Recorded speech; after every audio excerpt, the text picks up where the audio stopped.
Opposition officials say the ruling party is covering up bullying in the government.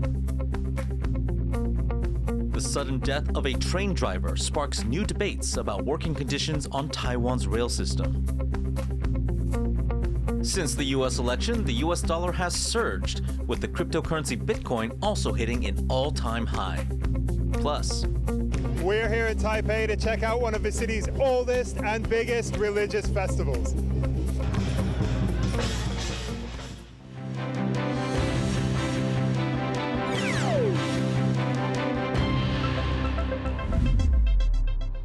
good evening and welcome to TaiwanPlus News. I'm Eric Gao. Opposition officials say there are multiple cases of bullying within government agencies, and they're accusing the ruling DPP of trying to stop whistleblowers from revealing the truth. These claims come one day after the labor minister was forced to apologize over the suicide of one of her ministry's workers. Tiffany Wong reports. Taiwan's Premier Zhou Rongtai apologizes to the family of a labor ministry employee who died by suicide earlier this month. 向不幸过世的劳动部同仁的家属以及国人表达最深的歉意。对不起大家。 An investigation found the employee had been overworked and faced abuse in their department, regularly working illegal 14 and 15-hour days. The supervisor was dismissed, and the head of the labor ministry has since tendered her resignation. Premier Zhou has ordered an investigation into other workplace bullying incidents. And President Lai Ching-te also issued a statement, saying that the government would try to change workplace culture in the country to prevent bullying. But members of the main opposition Kuomintang are accusing government agencies of going after whistleblowers to prevent scandals from coming to light. 卓荣泰，这就是你口中的调查报告吗？原来你的调查报告是调查吹哨者跟受害者。卓荣泰，你的绿色东厂出动了。原来你的调查报告是抓公务员的爆料，还有全国哪些这么多的机关正在查吹哨者。 The KMT has called out reports of workplace bullying at the National Museum of Marine Science and Technology, while another investigation is ongoing into the Centers for Disease Control. According to a survey on workplace bullying conducted last year, 83% of workers in Taiwan have been bullied on the job, many of them government workers. The new Power Party is also calling for more protections because government employees don't get the same rights as other workers. 其实法制上还有很多缺漏的部分，那包含可能劳工部分在职场霸凌的法规上的适用，其实也是没那么不完善。那我们希望说，在法律上能够更制定的更完善，来保护这些劳工朋友们，能够避免到面临到职场霸凌。And lawmakers will want to act fast to improve their workplace environments as they try to prevent any more tragedies from happening. Hank Shui and Tiffany Wong for TaiwanPlus. U.S. arms maker RTX has reimbursed Taiwan after admitting to overcharging it for vital defense materials. The military says over 158 million U.S. dollars have already been returned. 那么目前配合美国司法部门的作业，雷神公司诈欺案，它对于我国的这个赔罚款呢，已经完成了入账，总共是新台币52亿116万3236元。那么同步这些经费已经结缴国库。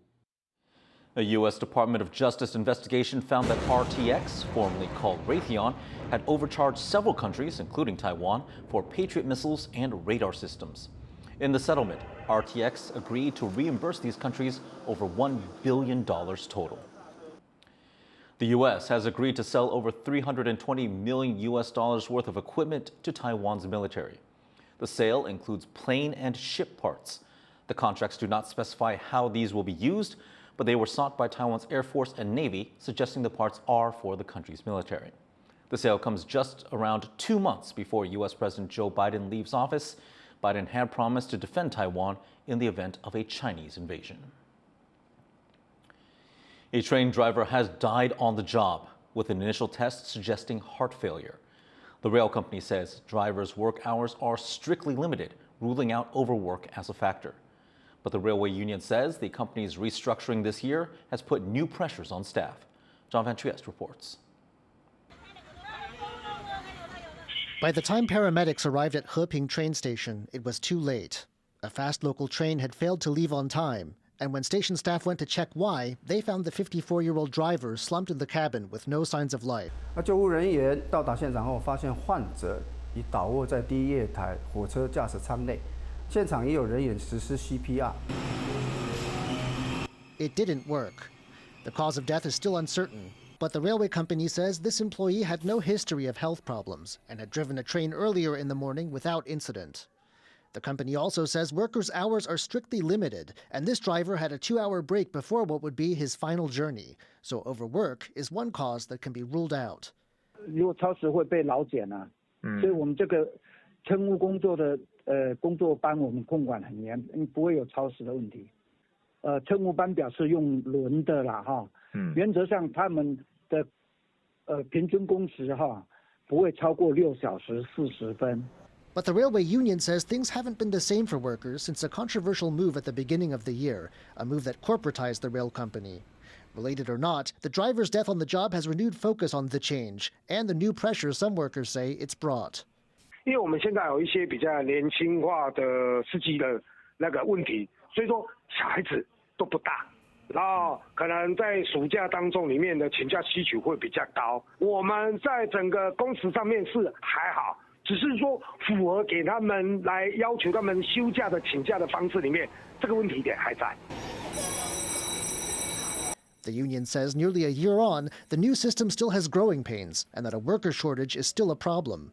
And this driver's death seems to have reopened a rift between management and the workers who drive the country's trains.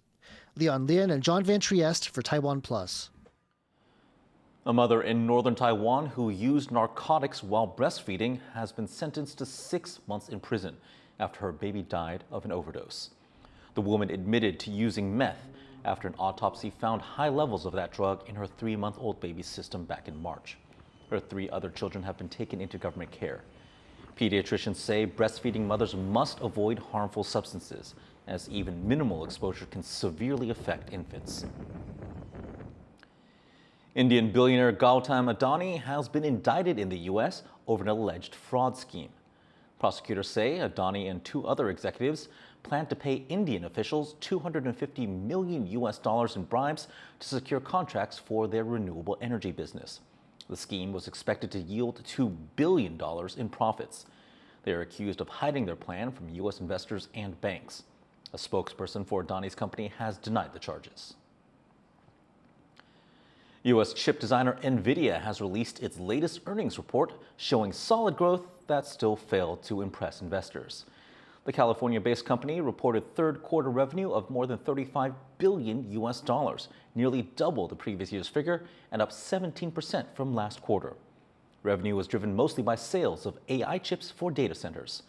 Now, despite the positive earnings report, shares in the world's most valuable company dropped, plunging 5% at one point before mostly recovering. The company has faced supply chain issues due to the high demand for it and the limited capacity of Taiwan's chipmaker TSMC, which manufactures NVIDIA's chips. Since the U.S. election, the U.S. dollar has surged against the Chinese yuan and the euro. The cryptocurrency Bitcoin has also hit an all-time high, as President-elect Donald Trump promises larger crypto regulations that could upset financial markets. To learn more, our reporter Alec McDonald spoke with Chris Cotterone, a Taipei-based finance industry executive. In the weeks since the election in the United States, the US dollar has performed very well compared to the Chinese yuan and the euro. Could you explain a little bit about why this is happening? And remember, Donald Trump, too, I think sees as one of his key success advantages being unpredictable. So a lot can change. But I think a lot of the U.S. dollar strength is obviously coming from his election victory, the fact that he wants to bring jobs back on shore and empower the American economy. So that's obviously going to be positive. And keep in mind, too, before the election, it was actually the United States economy was actually one of the better ones in the world. It wasn't in recession. It wasn't overheating. I think for the Chinese yuan, the renminbi, I think it's pretty clear that the impact is one, of course, what the potential impact with Trump's possible tariffs on the Chinese economy would be. And also, two, the fact that the Chinese economy is still performing fairly weakly in terms of GDP growth and also consumption.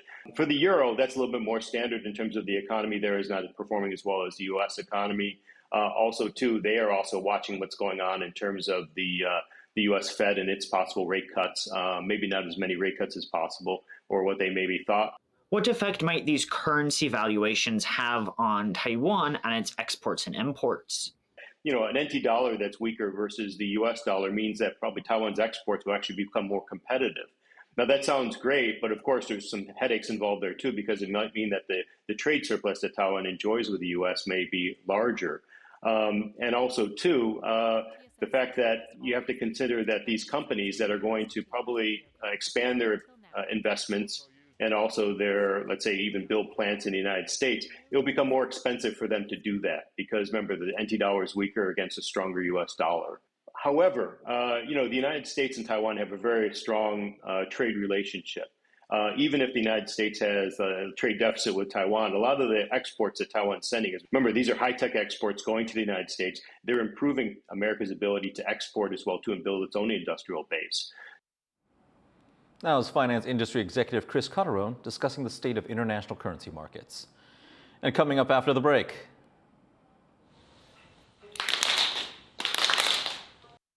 robo-butchers take center stage at a Japanese coming-of-age festival.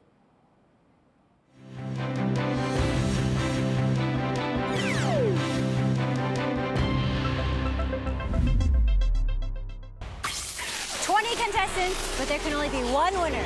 Award-winning underwater photographers and professional free diving models from all over the world, all trying to win $20,000 US. Welcome back to the Aqua Challenge. 然后想要上前3名的话，就找我。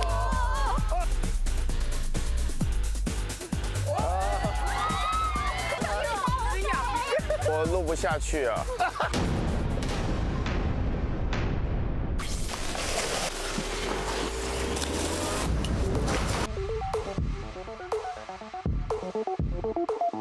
Freediving is considered one of the world's most dangerous sports. Well, because I don't know about you, but I rather enjoy breathing. Oh my God, so cold! 小伞！啊，我想吐。它风我在下面感受不到，但是我有看到上面水花非常大。一个不小心没做好平压，我耳朵好痛，我真的很累。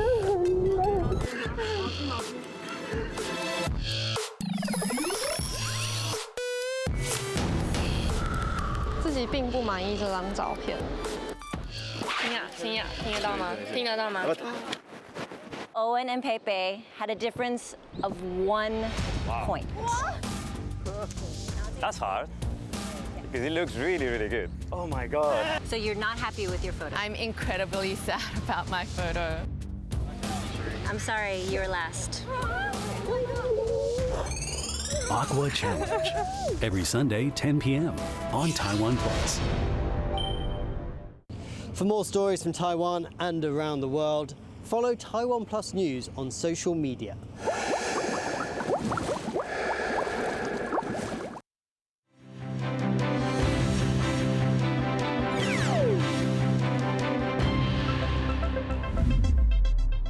Welcome back. You're watching TaiwanPlus News. A ceasefire deal for Gaza has stalled yet again after the United States vetoed a resolution at the United Nations Security Council. We made clear throughout negotiations we could not support an unconditional ceasefire that failed to release the hostages. Because, as this council has previously called for, a durable end to the war must come with the release of the hostages. These two urgent goals are inextricably linked. This resolution abandoned that necessity, and for that reason, the United States could not support it. U.S. allies France and the U.K. both said the resolution did firmly call for the release of hostages being held in Gaza. All 14 other Security Council members voted in favor. It's the fourth time U.S. President Joe Biden's administration has vetoed a Gaza ceasefire resolution at the Security Council. Almost 100 Israelis taken by Hamas last October are still being held hostage. Israel's campaign to eliminate Hamas in Gaza has killed nearly 44,000 Palestinians in over a year of war. China has turned down proposed talks with U.S. Defense Secretary Lloyd Austin during a meeting of Southeast Asian defense chiefs, a move the Pentagon chief says is unfortunate. Now, I regret that the PRC chose not to meet here. The PRC's decision is a setback for the whole region.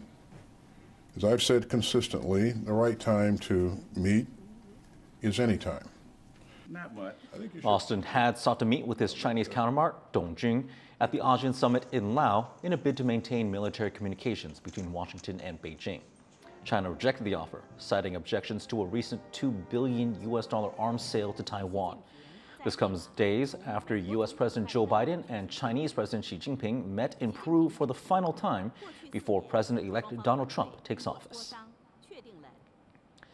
Taiwan's Foreign Minister Lin Chia-lung is on his first visit to Lithuania, leading a delegation of 20 Taiwan drone companies connect with firms in the Baltic nation. This comes shortly after Lithuania elected a new government that has hinted at a shift in its ties with Taipei. To learn more about the future of Taiwan-Lithuania relations, our reporter Ado Brar spoke to Zsuzsa Anafrenzi, an assistant professor at Wanhua University. So, Foreign Minister Lin Chia-lung made a trip to Lithuania. Why is this a significant visit? Taiwan-Lithuania relations have really taken up to a different level, I would say, and this has come in response to Lithuania's decision to rethink its relationship with China and to look at ways that actually serve Lithuania's interests as much as they contribute to Taiwan's efforts to protect itself from the pressure that both countries, both sides have been facing in recent years. Of course, Taiwan has been under a lot more pressure from China, but I think Lithuania has made this decision in order to, as I said, make a pro-democracy, pro-Lithuania move, as opposed to a move that would be seen as Beijing likes to project these moves as being anti-China. So Minister Lin was leading a delegation of 20 drone companies there. How can Lithuania help Taiwan boost its defense? So conversations have started between Lithuania and Taiwan in terms of how to best work together and cooperate in a way that contributes to the resilience of both countries. They're both vulnerable to aggressive neighbors. And I think this is something that has pulled them closer. And these conversations are ongoing. I think both countries, as well as the EU as a whole, is learning from Russia's invasion of Ukraine that is ongoing. And I think the Ukrainian response to Russian aggression, which has included being creative in the way of using low cost, or at least relatively speaking, low cost and inexpensive, but easy to use drone technology, which is something that Ukraine has successfully used and explored and is using. And I think Taiwan being exposed to a threat from China that has been growing, I think there are lessons to be learned. Lithuania has hinted at a shift in its relations with Taiwan while saying it may restore ties with China. Should we expect to see a change in relations between Vilnius and Taipei? Well, at this stage, things are developing, and I think we will have to wait and see in what direction Vilnius goes and under the new government. I think it is clear that there is no return to business as usual. At the same time, the China factor is something that has to be considered as a constant factor in the EU's engagement with the country as well as individual member states. So I expect this to continue to be, in a way, a challenge for every single member state, including Lithuania, to see how they can accommodate a relationship and cooperation with Taiwan without diplomatic recognition, while China remains the EU's one of its most significant trade partners, but a partner that it no longer trusts. So the strategic distrust in EU-China relations has, in a way, brought in or enabled or made space for more Taiwan in the EU's reflection. That was Zsuzsa Anafrenzi speaking about Foreign Minister Lin Chia-lung's visit to Lithuania. A group of robotic dog owners have brought their robo-pooches to a shrine to celebrate a Japanese festival that's normally meant for children. Cadence Garanta reports. Inside this Japanese shrine, a coming-of-age ceremony is underway.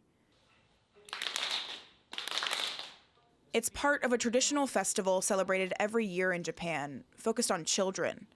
But there are no children in sight here. Instead, rows of robotic dogs. 相棒はもう私にとっては家族と一緒で、皆さんの本当人間の子供と同じように可愛がってるので、この子の成長を祈って七五三はお参りに行きます。The festival is celebrated every November in Japan.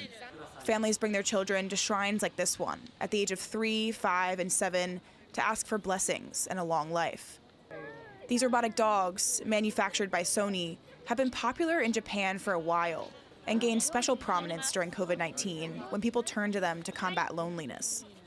And as Japan's birth rate has fallen to a record low, some older people consider them like children. 最初はやっぱり本物のワンちゃんが欲しかったんですけれども、やっぱりお散歩連れてったりとか旅行には連れて行けなかったりとかいろいろあるんですけれども、相棒ちゃんの場合は旅行も連れて行けますし、普段の外出も比較的レストランとかも OK のところとかも連れて行けるので、とっても飼い主思いな子なのでありがたいと思って可愛がってます。Some robo-pups at this ceremony ride in baby carriages or strollers. All are dressed in kimonos, traditional Japanese attire. The dogs' personalities are driven by artificial intelligence and are supposed to adapt to the habits of their owners, fostering close bonds. The 62-year-old owner bought a robotic dog after his real dog died and gave it the same name. 初代のクーちゃんよりもやはりしっかりと飼い主のこの言うことを聞いてくれるから。すごくいてあり楽しいし。Some owners say their robotic dogs bring purpose and companionship into their lives, becoming real members of their families. James Lin and Kane Scoranta for TaiwanPlus. Renowned filmmaker Ang Lee has become the first Taiwanese to be named a Premium Imperiale Laureate. The award is widely considered Japan's Nobel Prize for the Arts, and it's awarded by the Japanese imperial family every year in Tokyo. Lee won in the film and theater category. He's already won a number of Academy Awards, BAFTAs, and Golden Globe Awards for his directing. Temple-goers in one of Taipei's oldest neighborhoods hope an annual festival will bring new prosperity to a somewhat rough part of town. Bryn Thomas reports from the event.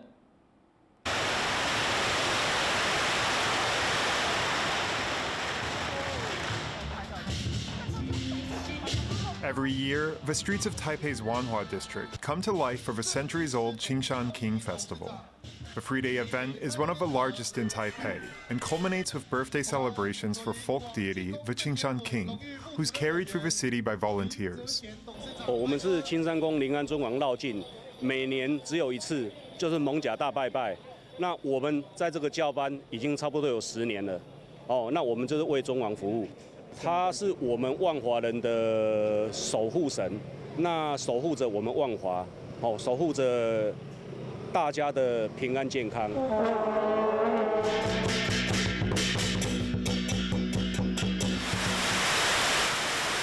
On the 2 evenings before the main event, worshippers joined the Anfang, or Night Patrol, a mysterious, more constrained, and deeply symbolic ritual in which a procession makes its way through one of Taipei's oldest neighborhoods.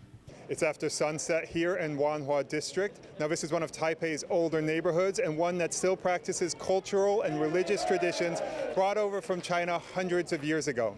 It's also home to some of the city's oldest and biggest temples. Starting and finishing at Qingshan Temple, the Anfang procession visited several of these temples, including Taipei's oldest, Longshan Temple. By traversing the narrow tangle of streets throughout the district, the Qingshan King and his 8 generals dispel evil and protect the community. 因为今天是青山王的祭典，那我们现在扮演的就是官将手，那个地藏王菩萨的前面那个护法将军。那我们刚刚的仪式是在那个驱邪，把附近不好的、不干净、无形的、看不见的，把它驱赶走。 Legend has it the Qingshan King saved Wanhua from a plague centuries ago, and today the festival serves as a reminder of the community's resilience and unity. With its long history of booms and busts, Wanhua has a reputation for being a little rough around the edges. The district is home to one of Taipei's most vibrant shopping and nightlife areas, as well as one of its oldest red light districts. It's a place where elderly shopkeepers rub shoulders with tattooed gangsters, and where temple festivals bring different parts of Taiwanese society together. 所以我看了40年了，真的很精彩，很棒。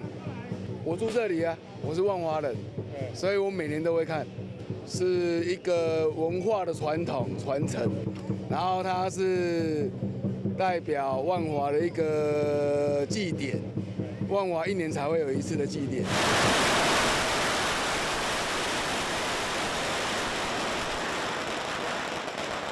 As the palanquin is carried through Wanhua streets, a centuries-old tradition is carried on for another generation. For the next few days, this neighborhood with a deep history is coming together to celebrate and look to the future. Klein Wang, Millie Hughes, and Bryn Thomas for TaiwanPlus. In baseball, Venezuela has defeated Team Taiwan 2-0 in the Super Round of the WBSC Premier 12 tournament. The two teams faced off in the Tokyo Dome on Thursday. Venezuela won after catcher Carlos Perez's 2-run homer in the 4th inning, giving them the lead. Chinese Taipei couldn't capitalize on its own scoring opportunities, leaving runners stranded. Team Taiwan will next face Team USA on Friday. And thank you for joining us this evening here on TaiwanPlus News. Finally, Mexico has celebrated its 114th Revolution Day with a massive parade in the capital, paying special tribute to women's contributions in the military. I'm Eric Gao. Take care. We'll see you next time.